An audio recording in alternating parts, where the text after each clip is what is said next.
This is the Good Pod Guide with journalist and podcast aficionado Lauren Windle.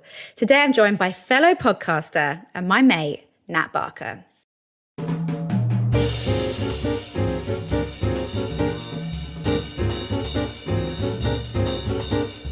I saw somebody saying on social media the other day, they pointed out that in your dreams, your phone never features. Your phone is never in the dream at all, which I think says something. I find that quite spooky. It's almost like your brain is trying to reject it. Yeah. No, we've spent too much time with this in the daytime. Yeah. Please, just not the phone. Yeah.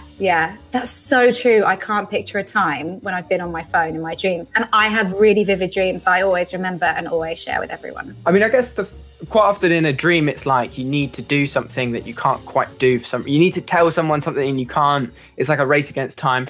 And I guess if you had your phone in the dream, you'd just be like, I'll just WhatsApp them. And then the narrative of the dream would break down quite quickly. So you think it's in order to preserve good storytelling? It's a plot device, I think.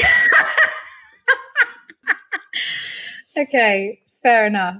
Okay, so today's podcast, we are talking about Unravel True Crime, and it is quite obviously about true crime, but this one's a little different. It's the second Australian crime podcast that we've covered. I've already spoken to you guys about The Teacher's Pet, but this time the 4 seasons has a different host and features around a different crime. It is amazing how much having an Australian or Kiwi accent changes up the podcast listening experience. So often the podcasts are kind of like the same kind of watery English voices or the same kind of drab American voices. The Australian one, it's so sing-song. Yeah. I've been watching a lot of Married at First Sight Australia, so I'm feeling really in tune with the Australian accent. Do you think that you want to continue in an Australian accent, or? You mean for the rest of this podcast? Yeah. No, absolutely not. Can you do one? Can I do an Australian accent? I feel like I'm doing a kind of hybrid here I feel like this is a little bit more Kiwi. I think that's a bit South African. I can do the accent. No, okay, that was a bit Arnold Schwarzenegger. That was I'll be back. Okay, but if we're talking Australian, I think we can keep it going. That's not bad. Yeah, nice one. I've watched a lot of Neighbours. Okay, the first season is presented by investigative journalism Alan Clark, who's previously been at BuzzFeed and NITV. He talks about the murder of this Maori victim and explores the racial segregation and racism that they encounter. The way that the body was found raised quite a lot of questions, and the original investigation didn't offer any answers to those questions. So it's actually the journalist who launches a 5-year investigation, and the podcast follows how that plays out. And I actually only delved into series 1, but you listened to series 4, right? Yeah, that's right. I was surprised by this one. I'm not generally the biggest fan of true crime podcasts. I love it. I feel like they can be a little bit samey, and also sometimes I kind of wonder if the ethics are a little bit questionable, if that makes sense. About kind of peeling back something horrible that happened to someone, kind of for your own titillation.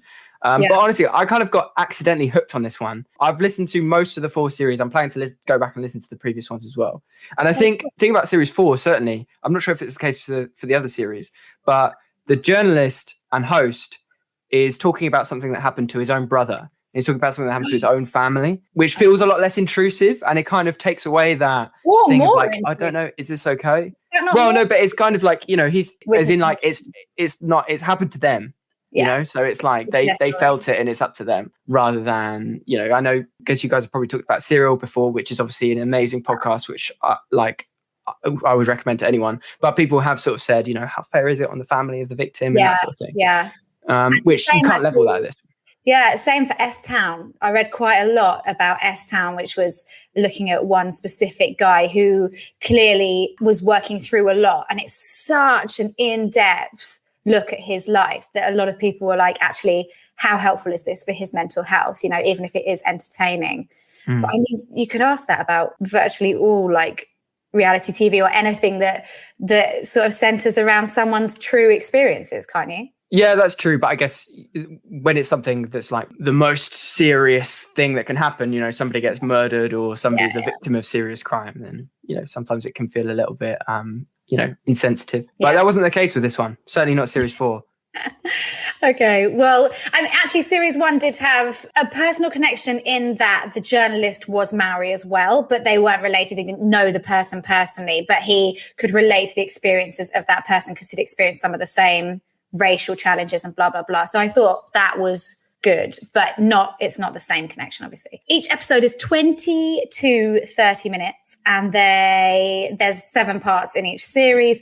I like that it's manageable. So many of them just go wild with content that you feel like is overwhelming and you'll never be able to keep up. But this is good news for people who hate long podcasts. Yeah, it's an easy, quick listen, and it races along, I find, as well. The story really, really goes along quickly. Yeah. Felix, who is part of our Good Pod Guide team, sent me over his thoughts on this. And he said he thought it was blissfully lacking in self-conscious Hollywood audience mongering, which I quite enjoyed. I know what he means. I do kind of know what he means, actually. Yeah. Because the one I listened to, what's so nice about it is this kind of juxtaposition that's there between, essentially the overview of the story is this guy's brother. They're from New Zealand, and his brother has been kind of the victim, and therefore his whole family have been the victim of this kind of elaborate con by a woman from California who actually was married to his brother. And that juxtaposition of these kind of nice, innocent Kiwis and this like Californian psychopath is so engaging that it feels really like natural. It's just like in the interviews with his mum and dad, who are kind of like really vivid and like, pleasant characters. It was good, and it doesn't feel forced. Yeah. I also really liked how it covers the social and cultural issues that could have led to these crimes as well. So it puts them into valuable context. For me, it's definitely one to check out, particularly if you are, like me, a fan of true crime.